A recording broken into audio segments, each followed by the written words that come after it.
And that's what I don't like. Okay. Because if we are man made in a likeness, Jesus is our brother. So last night, me and my old lady were having a discussion about how God has really been working with me on the issue of, I can only really call it pride, right? And if you look at pride, it is the core, I guess, of all sin. It is the deviation from God and believing that we have all the answers outside of our Creator. But more specifically, this thing of, intellect and intelligence becoming a God upon itself, and how for much of my life, I identified with intellect. I identified with what I believed to be wisdom outside of God, to the point where, I completely abandoned the faith in order to worship at the throne of self. And I don't think it is a quote unquote coincidence that this morning I am led to the book of Corinthians with brand new eyes. And last night, I actually reserved a video that I wanted to share with you guys, not knowing the full context of what I was going to talk about, but it's been given to me. So I'm going to go ahead and play the video first, and then we're going to get into the scripture and really, really break this one down. There might be some folks out there, this ain't your cup of tea. Maybe it's your cup of espresso. Maybe it's no cup at all, right? Maybe it's the forced beverage that is water. Drink water, by the way. Like it's always going to be good for you. But anyway, I believe that this will be a blessing to anybody who listens. Whether you are a brother or sister in the faith, or you are somebody who doesn't even believe that God exists, I believe that you're going to get something up out of this. So anyway, let's go ahead and get into it. And Christian. Oh, let's turn that down. And for those who don't know who any of these people are, I will point out each person. This is a guy by the name of NLE Choppa. Yeah, that's his name. Nah, not his birth name, of course, but he is a rapper, or a former rapper, maybe still raps. And he was, a lot of gangster rap and trap type of music, etc. A real talented kid, just was using it, like in my own past, for the kingdom of darkness. We could just put it that way, the type of music that you do drive-bys to. So he had this kind of quote unquote enlightening experience, which I can only quantify as something else I came out of, which is the New Age. So, yeah. And Christianity, it's a thing where people praise the Son more than they praise the Father. By the way, that's me right there. That's Kev on stage. He's a Christian comedian. That right there, that facial expression, that's me. Let's continue. And that's what I don't like. Okay. Because if we are man made in a likeness, Jesus is our brother. You get what I'm saying? Why would I drop down and praise my brother instead of praising my father? And that goes back to honoring your parents. I just gotta say something. Good. Jonathan Majors, by the way, who pleasantly surprised that it was him to speak up. Because in the room, you have a professed man of God, Kirk Franklin, who has spent his entire life making gospel music. If you're in the church, you probably have some sort of thought about this man here. But yeah, I'm utterly shocked that he was not the one to actually witness to this young man. My brother instead of praising my father. And that goes back to honoring your parents. I just gotta say something. Good. Have you read the Bible? I read the Bible. I listen to the Bible. I receive from source straight. I would say read it again. Sir. Let me ask you a question, Ray J. So the reason why this one really triggered me in a good way, stirred up the spirit, I was convicted for real, is because that young man right there was me. And that's what God has been working with me through. To believe yourself to be so wise, but instead to be a fool. And again, we're going to get into the word. We're going to get into the word that I was reading this morning, and it was just fireworks are going off in my psyche. So theology wise, obviously we know that there is one mediator and it is through Christ Jesus, who is God incarnated, God made manifest in the flesh, fully God, fully man. Now, the mystery behind this is that we as humans cannot comprehend the things of the eternal, which also ties into then the conversation about wisdom, right? As much as what that young man was saying, it's really the spirit that he's coming from. And I do believe that he is truly seeking something. I don't believe he's disingenuous in the searching. There's pride, there's haughtiness, as most of us find ourselves, there's self-righteousness, but I believe he's seeking, even though he is into new age thought. That's why I use the word source. I received from source. I had a song not too long ago called Straight from the Source. And it is nothing but, talking about the universe and receiving from, I would even use words like the Most High, but I meant something completely different by it. There was still the aspect of self-godhood, which is an idea that comes from the New Age most recently. But if you go back, it's as ancient as the fall of Lucifer. Right? It is, I will be as God. And then you get into the garden and it's, you will be like God. You will know what God knows. You will perceive as God perceives. It's the very same foundational element.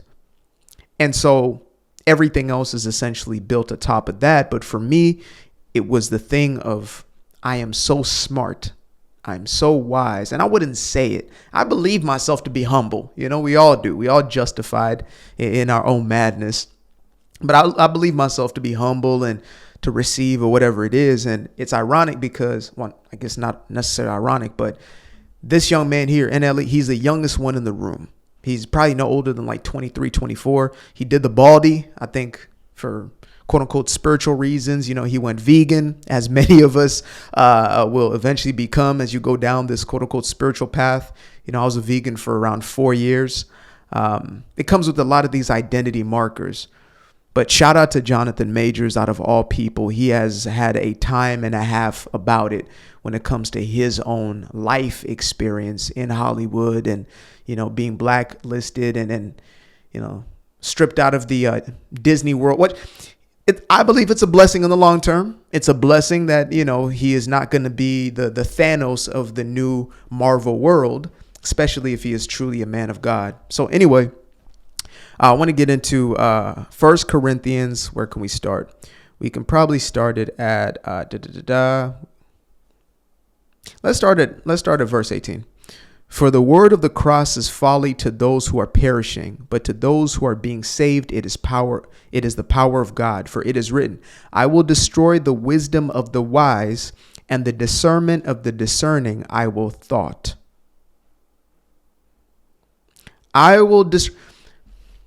The wisdom that man believes he has separate from God, which is no wisdom at all. It's intellect. It's highfalutins, right? It's for the sake of impressing, making an impression, superiority, feeling grandiose. And, it's that sort of place that I pray that I don't come from this point moving forward, in essence. And again, it is the spirit that works on the heart in ways that I can't even fathom. I'm like, wow, just weeks ago, months ago, I would have never thought that was something that was a negative, let alone that was sin, that was devoid of God. Now, intelligence is a gift from God. He is the intelligent designer. He's the creator of all things. But for me to have this quote unquote intelligence that is my God, that's foolishness. Where is the one who is wise? Where is the scribe? Where is the debater of this age? Don't that sound familiar? Has not God made foolish the wisdom of the world? For since in the wisdom of God, the world did not know God through wisdom. Hope y'all catch this one. It pleased God through the folly of what we preach to save those who believe. For Jews demand signs and Greeks seek wisdom. But we preach Christ crucified, a stumbling block to the Jews and folly to the Gentiles. So what this is essentially stating is as follows. The way in which God presents in just the consciousness of man separate from God in a sin state, really, in a fallen state. Some don't like that wording. I didn't when I was in the New Age, but guess what? That is what it is. In a fallen state, if you are one who is looking for, let's say spiritual things, so you're looking for signs and wonders or whatever it may be, unless there is the presence of the Holy Spirit, you cannot understand the gospel. It won't make sense. Right? That's something, again, as just a high intellect, I didn't understand. When I was separate, I didn't understand. I would see the John Lennoxes of the world and the C.S. Lewises, all these intellectuals, right? Even my new friend, Dr. Douglas Kindred. And it's like, they're Christians, but aren't you supposed to be smart? Why would you believe in this foolishness? Again, to me, it was foolishness in my own human eyes, but that is God's wisdom. And therefore, my wisdom is foolishness, because it's perishing. It's here today, gone tomorrow. But to those who are called both Jews and Greeks, or Jews and Gentiles, Christ, the power of God and the wisdom of God. For the foolishness of God is wiser than men, and the weakness of God is stronger than men. For consider your calling, brothers. Not many of you were wise according to worldly standards, and not many were powerful. Not many were of noble birth. And this is a theme with God. God doesn't use the biggest, fastest, strongest for his purposes. He'll usually use the weaker vessel. He used the unseemingly. Me and my lady were also talking about Sarah, and story of Sarah actually happened to come up about 4 days ago for me, and a few days ago for her, unknowingly, and how God can use a woman who was way past the time of being able to give birth. She was, past many moon cycles, we'll just put it that way. And yet this is the woman who was chosen to be the bearer of the lineage that would lead to Christ, right? Of the Jewish people. This was the mother of the Jewish people who was not supposed to be able to give birth, to the point where she laughed when first receiving this message. You could have an angel tell you a message and you're terrified and you're in awe. But then when you hear something like that, you're like, okay, come on now. Come on now. It grounds you a little bit. For the foolishness of God. Okay, where am I? But God chose what is foolish in the world to shame the wise. God chose what is weak in the world to shame the strong. God chose what is low and despised in the world, even things that are not, to bring to nothing things that are. The smallest, little, weakest, teeniest top. Little David. David's the runt of the family. David's the little one. David gets ignored in the field. We don't believe David when he tells us about the lion in the midst of the sheep. We don't believe David. No. No, we don't listen to David. David got forgotten. When the prophet Samuel visited, David was nowhere to be. These are my sons. I don't know what to tell you. Is there another one? There's David, but come on, David. Little sweet David. Little heart playing, singing David. Little poet David. Little soft hearted David. No, absolutely not. And sure enough, there he was, David. Let's continue. And because of him, you are in Christ Jesus, who became to us wisdom from God, righteousness and sanctification and redemption, so that as it is written, let the one who boasts boast in the Lord. Exactly. You can't brag off it. That's why it was never workspace. God could have said, you got to work your way to heaven. You got to do 150 deeds, this many prayers. You got to pray to this thing and that thing and do this and do that. No, he said, I'm going to make it to where it's a free gift. I'm going to make it to where it is freely given unto you. It is grace. And it is your faith that saved. Wait a minute. Faith, God, where do I get to brag? Where do I get to boast? Where do I get to be the man, God? Where do I get to be the man? Where do I get to manifest and write in journals and do this and do that? Now, see, I will change your desires, he says. I will change your ways, but that's not what's getting you into everlasting. That's not it. That's the free gift. So next we have, and I, when I come to you, brothers, did not come proclaiming to be to you the testimony of God with lofty speech or wisdom. This one convicted me. I said, oh, For I decided to know nothing among you except Jesus Christ and his crucifixion. And I was with you in weakness and in fear and much trembling. And my speech and my message were in plausible words of wisdom, but in demonstration of the Spirit and of power, so that your faith might not rest in the wisdom of men. Let me run that back one more time. Demonstration of the Spirit and of power, so that your faith might not rest in the wisdom of men, but in the power of God.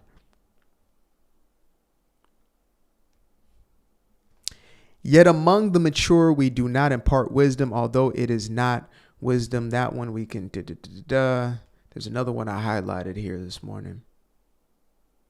Oh, there we go. For who knows a person's thoughts except the spirit of that person which is in him? So also no one comprehends the thoughts of God except the Spirit of God. So when we start to try to create our own version of God's ways, God, I would have done it different. God, this don't make sense to me. Like, again, this young man, he is confused really about the Trinity, if you really want to get down to it, right? How can the Father, the Son, and the Holy Spirit be one but also separate? How could they have different quote unquote functions but still be one in the same? You see, God doesn't need our approval to do anything. God is sovereign, the creator outside of space and time, creator of the space-time continuum. What can you tell that one? Can you tell him what's in his heart and what his plans are and how things are going to play? Can you tell the one who sees time as an entire continuum, all of it happening simultaneously? You can tell that one. Again, this is I'm telling y'all, I believe that I could. I said I was God. Some folks out there, they say they want my testimony. I will at some point do a video. Maybe it might be an interview style or something of that nature. I get somebody that either I already know, or maybe God would just bring somebody. That tends to how these things work out. But yeah, I believe that I was the end all. I was the be all. I was the Alpha and the Omega. Sure, I pretended, oh yes, universe, whatever, but that was just the old genie to get me what I wanted. I knew my will and my will be done, even though my will sucked basically all the time, because I really didn't actually know what I wanted. I thought I knew what I wanted. Then I got the thing that I thought I wanted, and then it didn't feel satisfying enough. So then I wanted something else, and then I wanted something else, and nothing was ever enough. And I tried and I tried and I tried and I tried and I tried. This, low that, low this, low that. Manifest, journal after journal after journal after journal. Just sitting there. Is it here yet? Is it here yet? Is my dream life here yet? Not understanding that the very thing that I might have desired might have been outside of God's will, not because God looks to deprive you, but because you might be better off that way. You don't know. You might be better off. It might be smart not to give a 16-year-old a supercar so that they can blow themselves up after driving off of a cliff. It might be smart not to give a child a weapon so that they may destroy themselves. Maybe, just maybe, God knows a little more than we do. I'm going to finish this off. Let's see. And we impart this in word not taught by human wisdom, but taught by the Spirit, interpreting spiritual truths. And mind you, this is now verse 13. This is chapter 1. Nope, I'm lying. Chapter 2, verse 13. And we impart this in words not taught by human wisdom, but taught by the Spirit, interpreting spiritual truths to those who are spiritual. This ain't your human wisdom. This is Spirit-led truth that is interpreted by the Spirit. Again, these things are going to sound crazy outside of the context of the Spirit that then dwells in you. But as soon as that is, look, when I tell you I read this, and just like right here, I got to put this down half the time. Every now and then I got to stand up and just walk away for a second and come back because this word is living. The natural man does not accept the things of the Spirit of God. The man in his flesh and his carnal nature, separated from God, does not accept the things of God, for they are foolishness or folly to him, and he is not able to understand them because they are spiritually discerned. So that young man right there, who has caught up in the clouds, and I believe he is so close. He is so close. Trust me, when you have that earnestness of heart, you can be in occultist Satanism. You can be in a lot of crazy stuff. I done seen some testimonies. I love these testimonies. I have seen some things in my time. And yet God is still right there, willing to meet you exactly where you are. If you have that earnestness, you are truly seeking him. He will send somebody to have a dream. Peter will have a dream. Maybe not this Peter, or maybe this Peter will have a dream and come and find you. You centurion, you and your whole household will hear the gospel and all will be saved.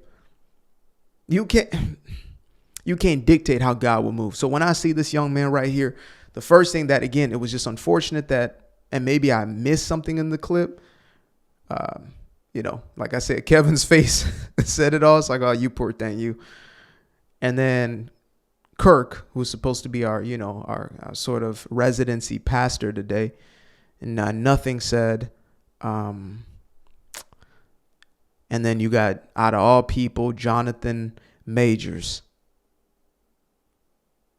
Out of all people, the least of, right? The one who's caught up in controversy and canceled and this and that. And he didn't have to fight an uphill battle to get back to a place where he is even respected and can even act again. And he's the one to be like, young man, brother man, please, please, please, please, please get back in your word. Get back in your word. That word is living, and if you have earnestness in heart, it will reveal itself. There are folks who had no desire, no intention of believing any of this. All of this is hogwash. It's nonsense. It's primitive. I could never believe such things. I am intelligence. And you read that thing and it breaks you in half. You're looking at the example right now, folks. That word will break you in half. It will humble you. It will act as a mirror. I have so many folks who I've talked to throughout my days, outside of myself, of course, but I could, I guess, be included in the count, who have had the biggest problem with this idea of sin because they see other people. They look at the news. They look at this, look at that. Look how bad and terrible those people are. Look at these folks stealing out the grocery store. Look at them stealing, but never think about themselves. And maybe you're stealing somebody's time, wasting time. You're still stealing life. Maybe you're stealing, like my lady was saying, maybe you're stealing pens out of the office. In the eyes of a righteous God, the sin is the sin. And again, it's not about the individual one, as Dr. Douglas Kindred said in our first interview, but yeah, it's still that nonetheless. We feel righteous in our own. Oh, I don't lie. But you tell half truths, though. You don't lie in the same way the compulsive liar is lying, but you say little things here, you exaggerate a little bit. Right? That's why when you really start reading, when it starts talking about, you're like, oh, sexually immoral. That's not me. I'm not thee. Let me see. It was in Corinthians 2 where I was here. Yeah, I wrote to you in my letter not to associate with the actually immoral people. And you're like, oh, that's not me. I don't watch those filthy things. I'm loyal to my wife, my husband. Beautiful. That's a beautiful thing. But guess what? Meaning that morality of this world, or greed, or swindlers, or idolaters. And you start saying, wait a minute, swindlers? Yeah, you finesse a little bit. Took a little money off the corner. Huh? Oh, here's your change. They gave you extra. You didn't give back the rest, even though they gave you more change than they were supposed to. Oh, don't worry. Everybody does it. You're not called to everybody's standard. Holiness is what? It's separateness. It's otherness. It's not because we're better, but it's because we recognize and we're honest about what is our state outside of God. I don't know what else to tell y'all. And I'm going to close it with this one because this was a message that really it stuck with me. And maybe because there's a part of me that, I still want to be part of the debater. I still want to be, no, but you have to understand. So maybe it's coming from there, but I do want to address this. And I pray that this is, honestly, it's a blessing for those who are watching this outside of myself. But it was a blessing to me when it was revealed in this way. So somebody said, I really used to love your content, or I liked your content and see things from your side, but now you've become really angry. They said, now you've become really angry. Like, I was like, man, you must have been watching a different creator, because back in the day, I would have been, I'd have been cussing folks out. I was going off. My petty level was out of this world. Not even long ago, I was going all the way off. And it's not that I don't, pop one or two or whatever it is. No. But I had some sense of a gripe, jadedness maybe, but definitely some anger back then.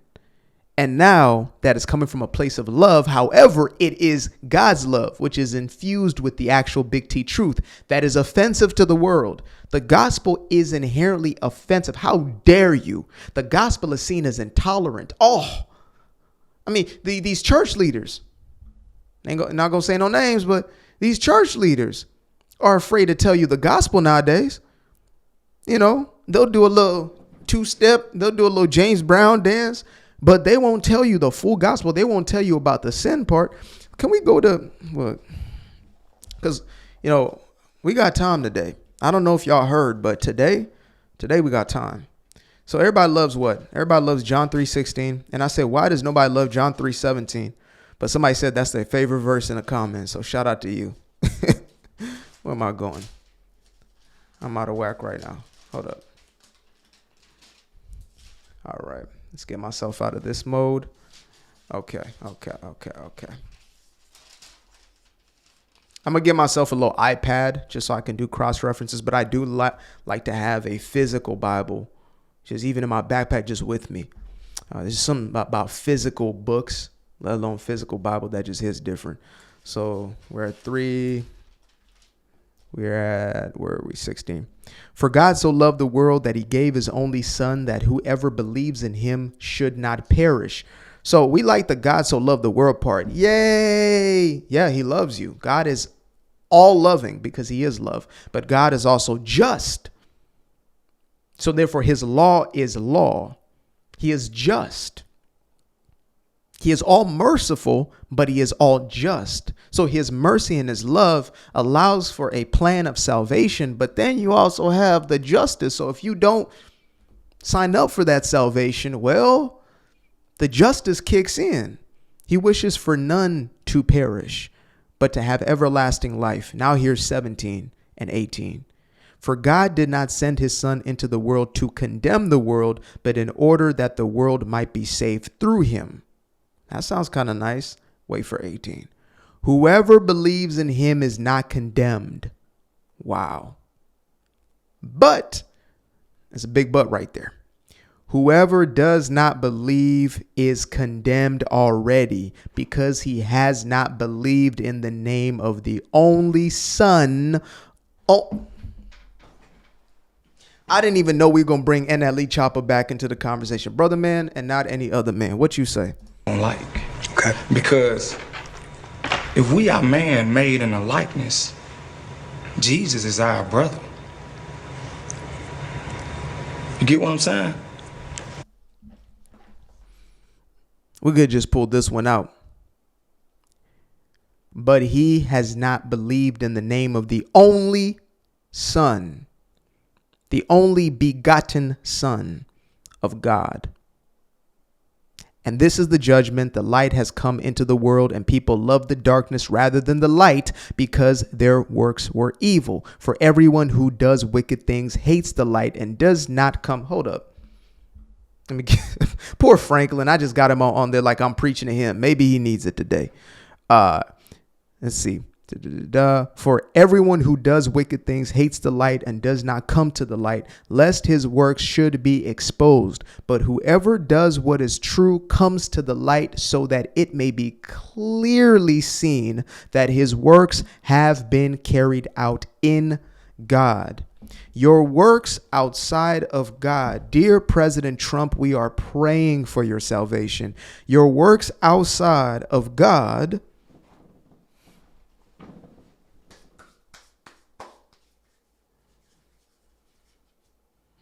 nothing. They're just, you're trying to impress. I did so many good things. I recently saw this interview. I told you I was going to finish, but it's a contradiction because I have time. I was watching, is it Jimmy Savile? Is his name? Savile? He was a British TV personality. Wacky, Einsteinish, whatever hair guy. I actually probably bring him up. Jimmy was a deviant.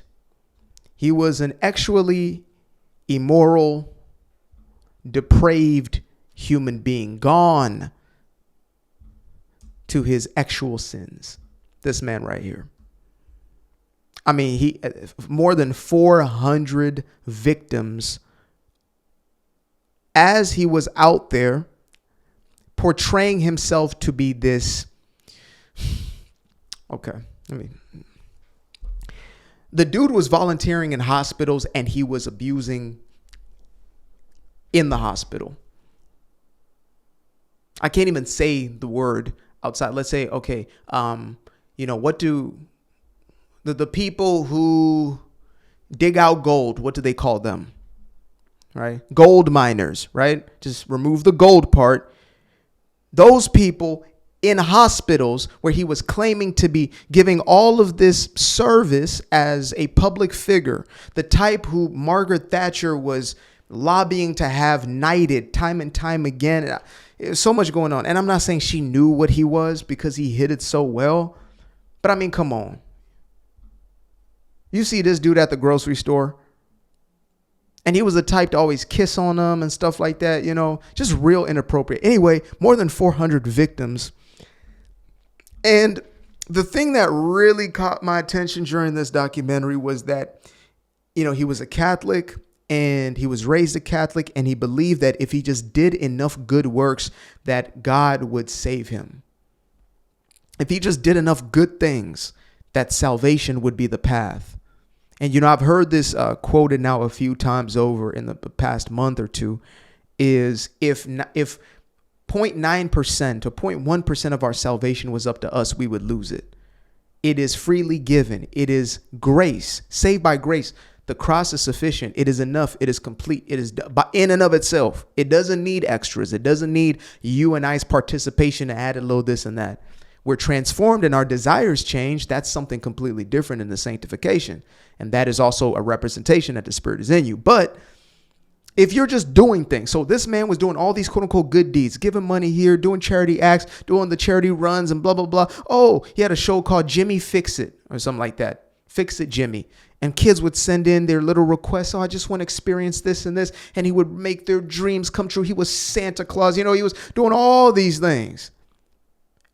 And it turned out it was because he wanted to get into heaven and said, please plead for me. These things that I did must plead my case. But guess what? That's not the way. There's only one way, truth, and life. No one comes to the Father but through him, period.